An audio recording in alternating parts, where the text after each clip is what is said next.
welcome to Watershed Moments. And today we are thrilled and pleased to have an exciting and new guest, something you may have heard about, some things you may not have heard about. We have with us Mr. Damian Cosby on our show today. And welcome to Watershed Moments, Damian. Thank you for having me. I appreciate the time, appreciate the invitation. Absolutely, and we're thrilled to have you here again today.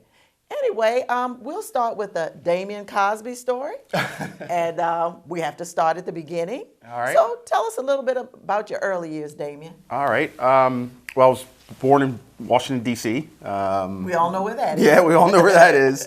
Born in Washington, D.C. Parents, father worked for the federal government. Mom was a school teacher for 45 years. Wow. God bless her. We need more of those. Absolutely. So we lived just outside of D.C. I spent my younger years in the Bethesda area, Montgomery County. Was educated there, went to Bethesda Elementary, Westland Middle School, eventually Bethesda Chevy Chase High School. My dad had this wonderful idea that he was fed up with the DC traffic and the congestion, so he decided to buy himself this huge plot of land in Calvert County. Oh. So my sophomore year of high school, my parents moved to Calvert County. So if anybody knows Calvert County and Bethesda, it's like Night and day. to say the least. There was a little bit of culture shock there. So I spent my last 3 years of high school in Calvert County. And obviously once I got out of high school, went to college, New York City. Well, let's back up a bit. Okay, sure. Let's go back to elementary school. Okay. Tell us a little bit about elementary school. Probably like most kids, I was probably pretty bad in elementary school.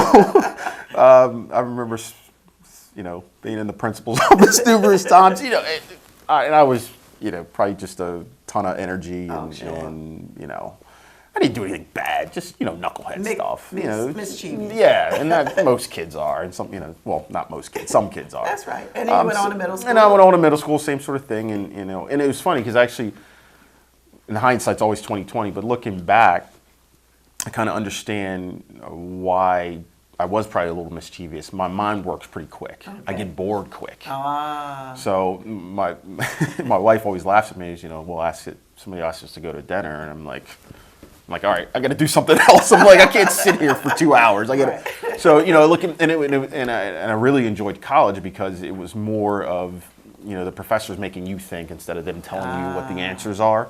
Now, when you got to high school, I take it, there was something that told you that you needed to maybe change course or do something a little differently. Well, yeah. I mean, there was. I was an athlete in high school. What would you play? I played basketball. Oh, okay. I was a pretty good basketball player. So were you in Bethesda playing basketball as well as Both. Calvert County? Yeah. So Okay. obviously, again, the majority of my high school time was in Calvert County playing basketball. What high school? Northern High School. Okay. Right, Huntingtown, I believe. heard of it. Huntingtown, right? So right just south of Anne Arundel County. So Who was your basketball coach?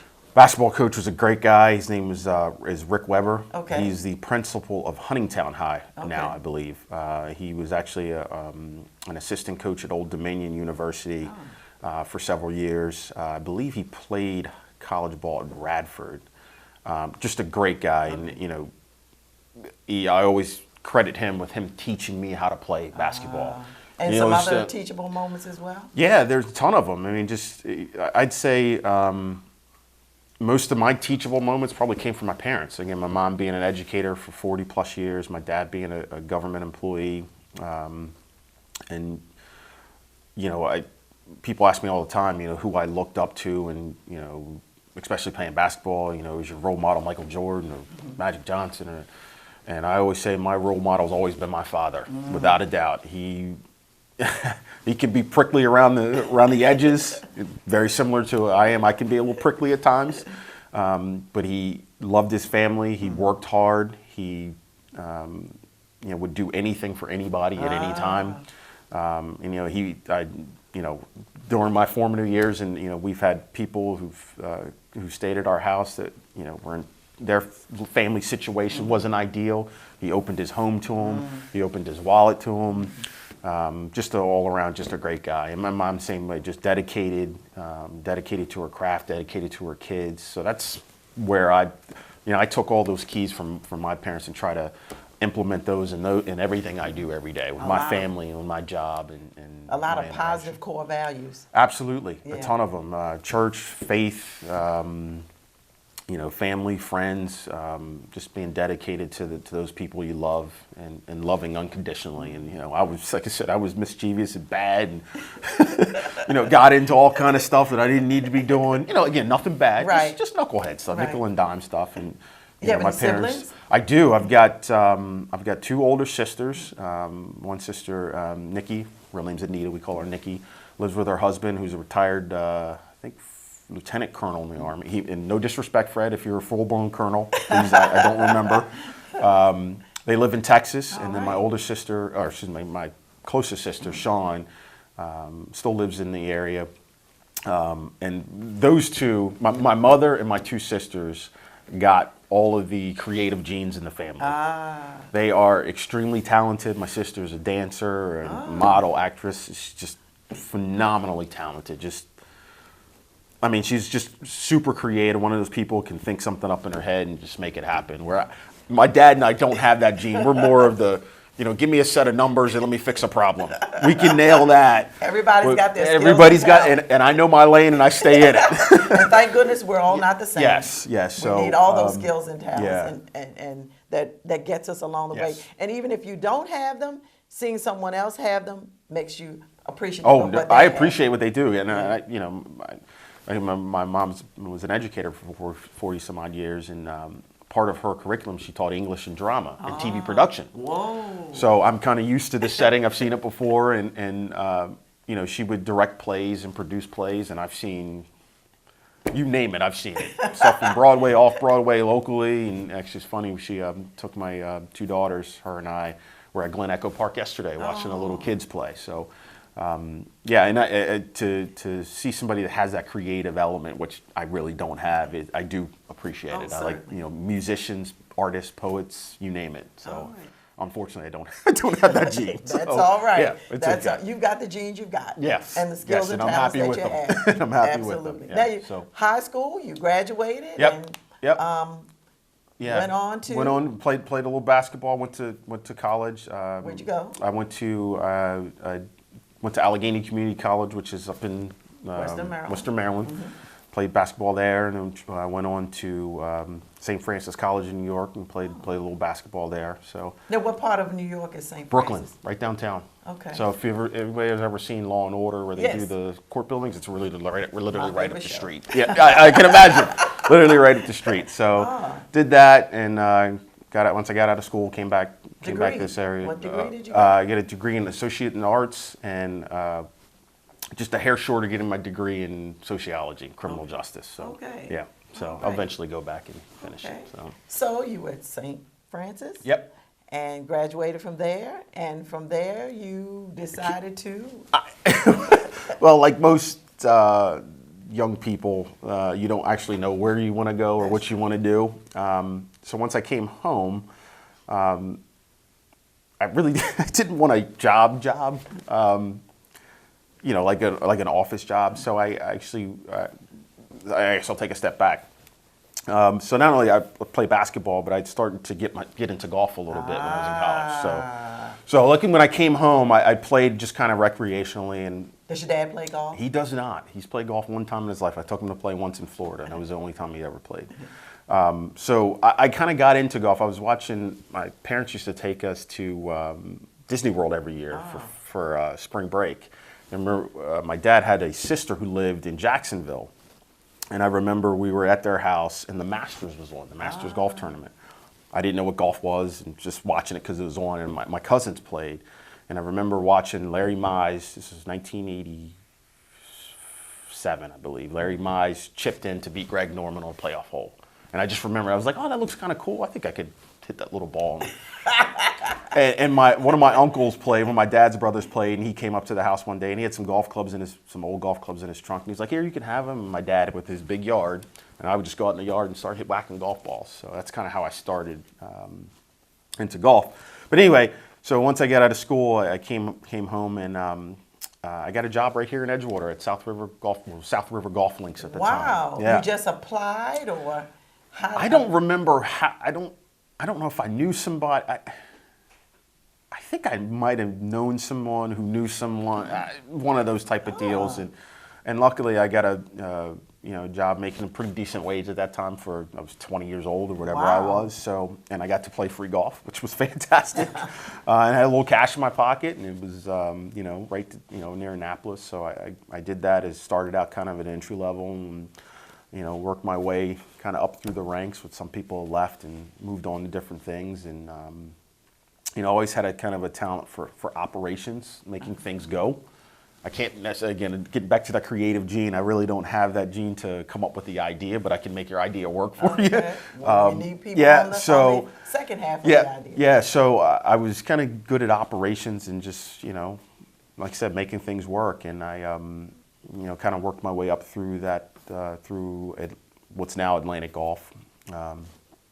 And then, became a PGA member and worked at a couple of other clubs, and it kind of just snowballed, and I really enjoyed it, and I got good at it. And PGA means, for those in the audience? It's a Professional Golfers Association of America. There's roughly, I think, 30,000 PGA members in the country, or maybe even worldwide, and we go through some training on how to run golf operations, food and beverage operations, membership operations, accounting.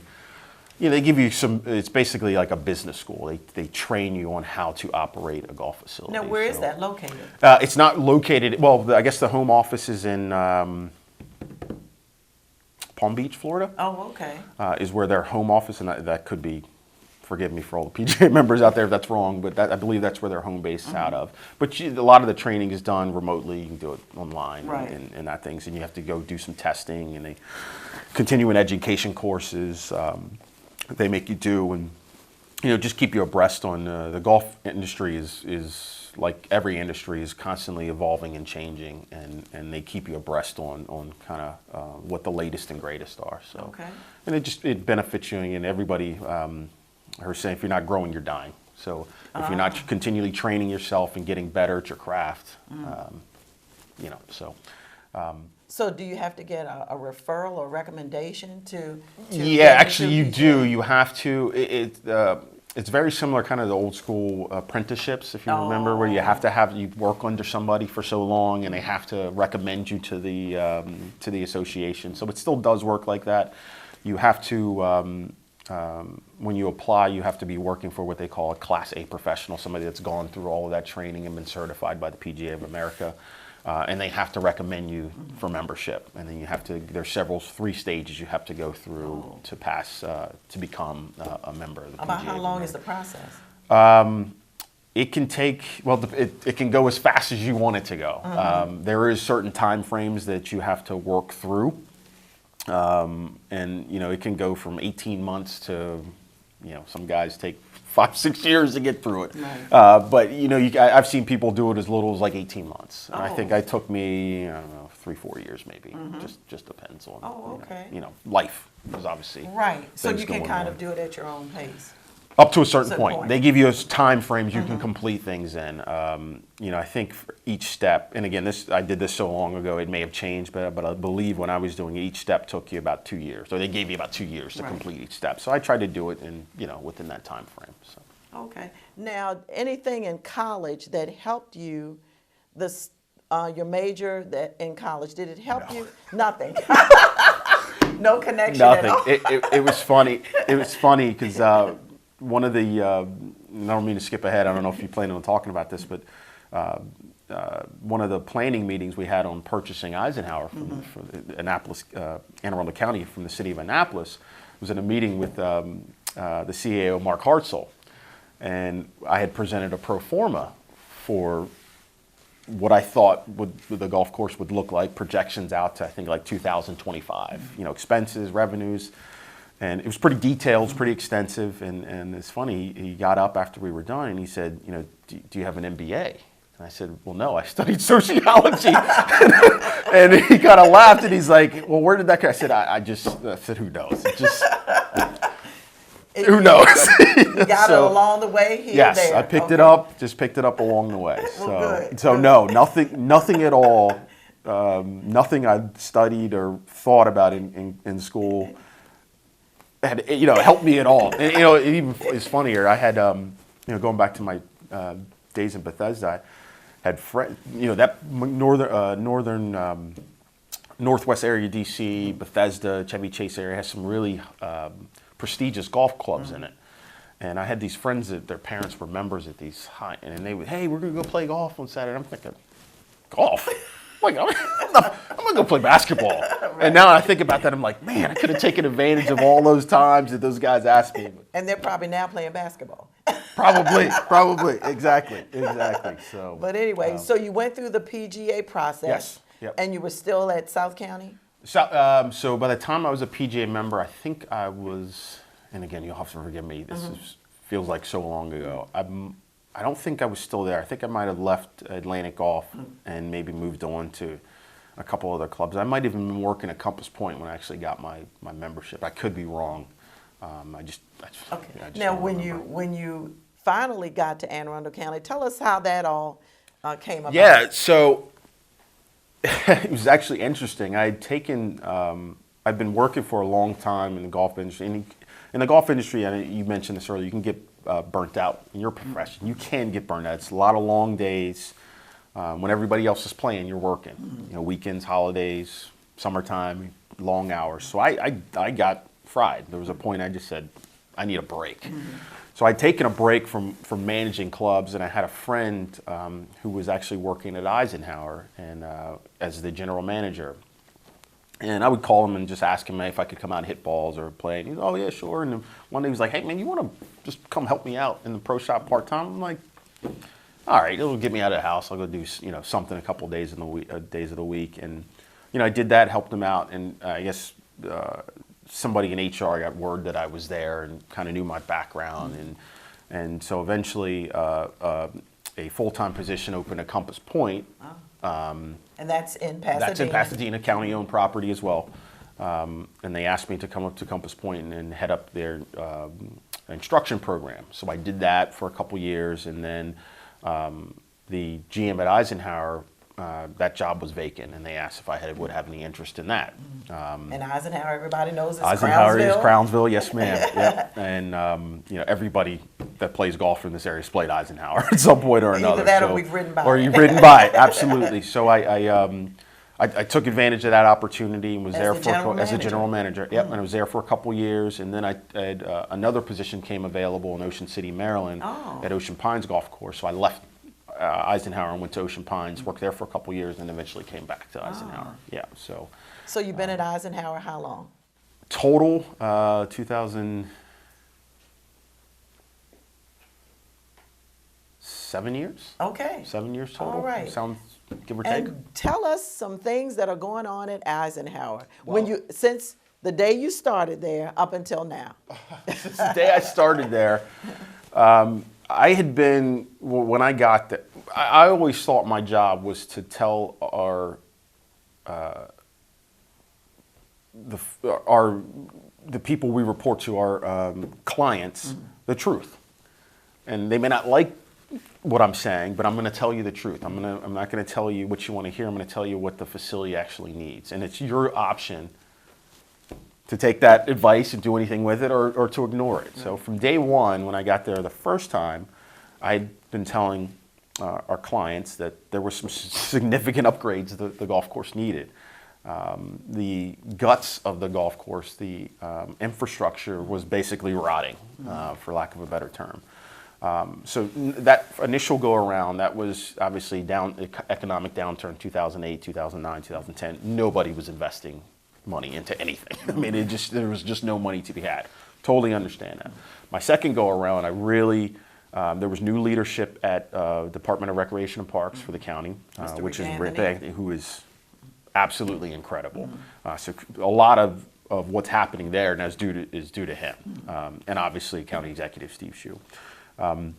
So my second go around with the new leadership there, I figured I'd give it another go, and just continue to chip away and inform, and just let the client make sure the client understands what the issues are. And I did that, and I did that, and I did that, and finally that barrier started to crumble a little bit. Okay, this makes sense. And then it was, okay, well, let's start to put some plans together. Let's start to formulate everything you're saying, what would that look like? So we did that.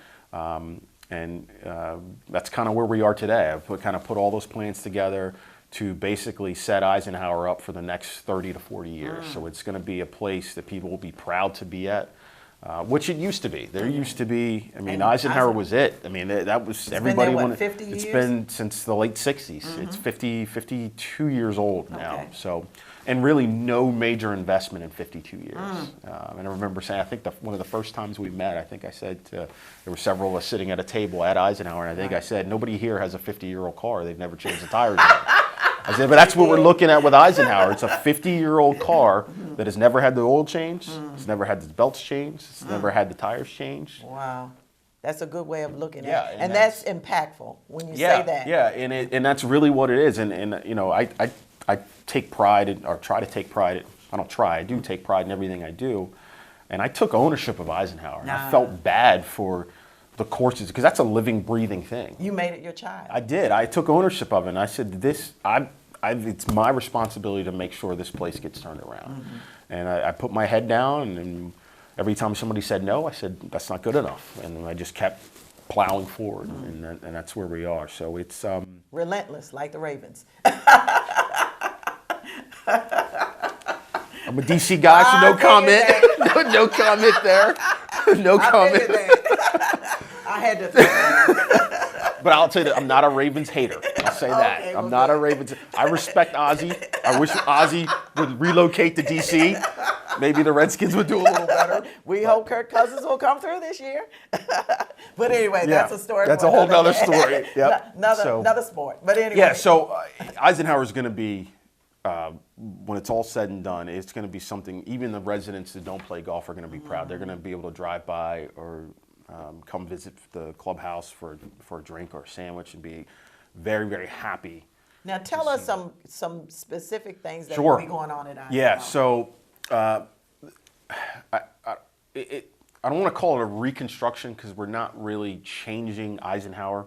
Eisenhower is still going to be Eisenhower. There are going to be some subtle changes you'll notice, but once you get there, it'll still feel like Eisenhower. You're going to look at a hole, and it may be shorter or longer, or the green may be in a little different location, but you're still going to say, okay, this is hole number one. So we're not changing the golf course. We're just upgrading it. So we are expanding the length of the golf course. Right now, the length for the better player, or what we call the back tee, is only about 6,500 yards. We are going to expand that tee to almost 7,200 yards, which you would consider a championship level golf course, championship length golf course. We are going to be, again, expanding the length of the golf course. We're going to be changing the grass type. So we're going to a Bermuda grass on the greens and fairways. Right now, there is a mix of grasses at Eisenhower, and it's depending on what day it is, that's what type of grass you might be hitting off of. It could be crabgrass, it could be nutsedge, it could be kalinga, it could be bent grass, it could be common Bermuda. So we're going to go to one type of grass that we can maintain throughout the entire season on the greens and tees, on the tees and fairways. And then we're going to go to a A1, A4 bent grass greens on the tees, which if any golfer plays golf, that is the best putting surface you can have. So it's going to be really nice. We are eliminating a lot of the sand traps on the golf course. We're going to make this total number of sand traps. I think right now we're in the high 60s. That's going to be coming down to the 20s. Okay. So for those that don't like sand, that'll be a benefit. So there was one question about removing the traps. Is it going to make the golf course easier? And it's actually not, because what we are adding in place of the traps is mounding, like grass mounding. Okay. So it's going to be kind of a tall fescue, high. If anybody watched the U.S. Open recently, they probably saw some of what I'm talking about. So there's going to be some mounding on the golf course. We're going to put in a state-of-the-art irrigation system, so we can irrigate the entire property. So right now, Eisenhower has an irrigation system that runs literally right down the center of each fairway and only can irrigate to the edges of the fairway. We are now going to put in a irrigation system that runs completely on both sides of the fairway, can irrigate the center and beyond. Okay. So it will help with a lot of the weed issue. We're going to do extensive tree work. We're going to open up some vistas on the golf course, allow people to see multiple holes from multiple points on the golf course. The trees are overgrown. It's just never been a pruning program. We're going to repair the cart pass, new clubhouse, new practice facility. We're going to have a larger practice putting green, a chipping and pitching area. We're going to extend the driving range to 300 yards. With right now, it's relatively short, and it's kind of a hazard because the longer hitters can actually hit their golf balls into our 11th hole, which could injure somebody. So we're going to extend the driving range back and allow people to be able to use their longer clubs in practice. So it's going to be, again, new clubhouse, new cart barn, new maintenance building, new equipment fleet. It's an extensive overhaul, and it's long overdue. And one thing I failed to mention is we're going to partner with the stormwater crew at Anne Arundel County. They're going to come in and work on all the creeks and getting the water into Broad Creek and out. So right now, a lot of the water just kind of sits and stays stagnant. Eisenhower is historically known to be wet, and that's part of the problem. When these creeks were designed 50 years ago, there wasn't the homes, there wasn't the traffic. They just weren't designed to take all the water that's coming onto the property. So we're going to work on a plan to get that water into the property and out of the property so it doesn't just sit. So it's extensive. It's going to be a lot of work, but the final product is going to be fantastic. Wonderful. I am excited, and it's going to be. I'm really excited. That's it's great. Gonna be, Now you also manage Compass Point in Pasadena? Yeah, so my new position, I started with the county in early part of March. So not only do I oversee Eisenhower, I also oversee Compass Point, as well as all the maintenance in the regional park, the community parks in the county. Oh. So I've got a pretty big I've got a lot going on. I've got there's upwards of 100 community parks that we maintain, with baseball fields, soccer fields, multi-purpose fields, basketball courts, tennis courts, porta pots. You're busy. We're busy, so That's a good thing. Well, yeah. Usually Monday mornings is a little difficult because there's always something. Somebody's kicked over a porta pot, or Mondays are, especially this time of year, Right. everybody's out and about. Exactly. So yes, I am busy, but it's fun. It's fun. Congratulations on you and Mr. Anthony doing a great job. Been very impressive. He's been fantastic. I mean, being able to work for him and with him has been a pleasure. I mean, he gets it. He understands. He listens. And again, he may not be able to do anything right that second, but he's taking it all in, and he's making notes, and it seemed like he had a plan when I first came to him and said, hey, we got to do something. Right. He's thinking, okay, 3, 4, 5, 7 years down the line, this might happen. So it's been a pleasure to work for him. Now, what do you have for the youth available as far as golfing is concerned? So yeah, that's something that was actually the county executive made that a point. One of our meetings, he said, I want to make sure we talk about youth golf, and that's certainly something with the partnership with the county and Billy Casper, who manages the property. We would continue to have youth programs. Archie Traders. Who's now the new that's right. Rec and Parks Director for the city. So I'm sure that partnership with Hook a Kid on Golf, where we allowed Archie to bring a group of kids. I think the second year they had almost 20 kids to come and use the golf facility for free, and they got to hit balls and use the golf course, and they may be the next Damian Cosby. They might be. You never know. So we would certainly continue that, and there's junior programs at Eisenhower, camps and lessons for kids, and we participate in a lot of the PGA of America national golf days, like bring your kids to school, or bring your kids to the course day, bring your daughter to the course. Kids play free. All those type of things. Marketing. A lot of marketing behind it. Yeah. So again, we need, especially the golf business, we need that next generation to come up and play and be involved in the game to keep it afloat. Wonderful, wonderful. Now, I'm not a golfer, and I'm going to ask you a tough question. Shoot. What can you offer me at Eisenhower as a non-golfer? So we used to, or they still do, or actually when I was there, I used to personally do lessons specifically for ladies. Okay. That was my thing. I was the one who made sure I always did the ladies clinics. And the one thing I always tell people is to make sure they have fun. It's a game. Okay. It's supposed to be fun. So my lessons were never really, they were lessons. We obviously taught you how to hold the club, taught you how to swing it.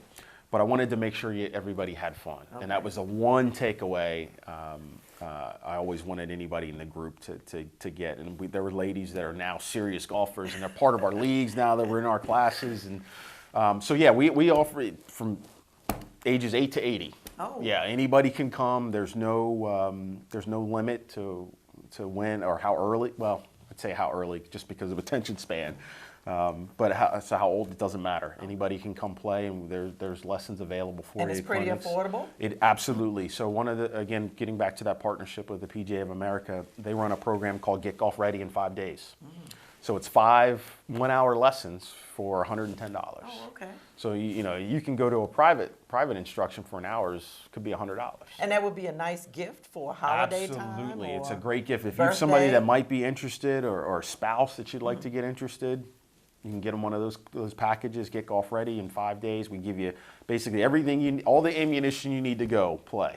And now it's up after that 5 weeks. It's up to you to take advantage of it. But yes, we can. And again, it's overarching. We don't really get into the nitty gritty because it's a group class, but we give you everything you need. And I always tell people, you can have the world's greatest instruction, but if you don't apply it, it doesn't matter. Right. So you got to take that information and move forward. Okay. And I just make sure you have fun. Just keep it fun. I'm a PGA of America member. I haven't kept score in God knows how long. I'm out there to have fun. Right. You know what I mean? So if I hit a ball out of bounds, okay. It doesn't matter. So I always try to encourage people to have that kind of same attitude. Don't take it so serious. Just make sure you have fun. Well, we're great to have your face, Mr. Anthony's face, Yeah. and Mr. Trader's face, Yeah. all doing the golf thing in Anne Arundel County. Yeah. We're Yeah. so proud. Yes. And in 30 seconds or less, do you have a message to our audience that you have not told us as yet today? Oh, message to the audience. I would say I'm going to step out of my element as a golf pro a little bit, and I would just say have compassion, have love for each other, be as kind as you can, as much as you can, do the most good you can as long as you can. That's what I would say. I think we need this world, this country needs more compassion, more love, more understanding, more listening, more empathy. That would be my message. And we can all do it on the golf course. Absolutely. Absolutely. Well, thank you so much, Damian. This has been wonderful. I've learned a lot about golf. And I'm sure the audience has as well. Wonderful. And we look forward to seeing you on the course. Yes, and at Eisenhower. Yes, absolutely. Thank you so much. Absolutely, and Compass Point. Yeah. Thank you all for watching Watershed Moments today.